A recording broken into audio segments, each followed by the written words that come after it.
સુરેન્દ્રનગરના ભવાનીગઢ ગામની પ્રાથમિક શાળામાં શિક્ષણની સ્થિતિથી વિદ્યાર્થીઓનું ભવિષ્ય અંધકારમય બન્યું છે। ભવાનીગઢની પ્રાથમિક શાળામાં શિક્ષકો છેલ્લા 3 વર્ષથી નિયમિત રીતે આવતા નથી અને બેદરકારીના કારણે વિદ્યાર્થીઓનો અભ્યાસ ખોરવાઈ રહ્યો છે। શાળામાં શિક્ષકોની અછત અને ગેરહાજરીએ શિક્ષણની ગુણવત્તાને ગંભીર રીતે અસર કરી। આ સમસ્યા એટલી ગંભીર છે કે ગામના બાળકોને મૂળભૂત શિક્ષણ પણ મળી શકતું નથી, જેના કારણે તેમનું શૈક્ષણિક ભવિષ્ય જોખમમાં મુકાયું છે। હાલ તો વાલીઓએ શાળામાં બિલ્ડિંગ બનાવી અને યોગ્ય વ્યવસ્થા કરવાની માંગ ગ્રામજનોને કરી છે। ભવાનીગઢ ગામ લોકો દ્વારા રજૂઆત કરાયેલી લેખિતમાં કે શિક્ષક 3 વર્ષથી શાળામાં આવતો નથી, પરંતુ અત્રેની કચેરીને પ્રવેશોત્સવ, ગુણોત્સવ કે વાર્ષિક મૂલ્યાંકન દરમિયાન થયેલા અહેવાલો પૈકી ક્યારેય અહેવાલમાં ગેરહાજરી જણાયેલ નથી।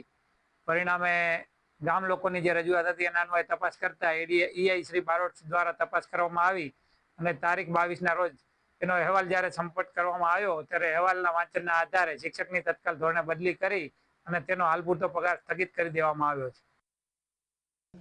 આ માધ્યમિક શાળામાં ઓછામાં ઓછા 15 વર્ષ થવા આવ્યા છે, પણ કોઈ એજે સ્કૂલ બની નથી અને કોઈ શિક્ષકો આવતા નહોતા। એક શિક્ષક હતા, આપણે એ સાહેબ છે ને 3 વર્ષ નથી આવ્યા અને એ આવતા નહોતા, પગાર લેતા હતા। પગાર તો ઘરે બેઠા લેતા હતા, એનું હાજરી પત્રક એના ઘરે રાખતા હતા અને કોઈ દિવસ ટાઈમે આવ્યા જ નથી।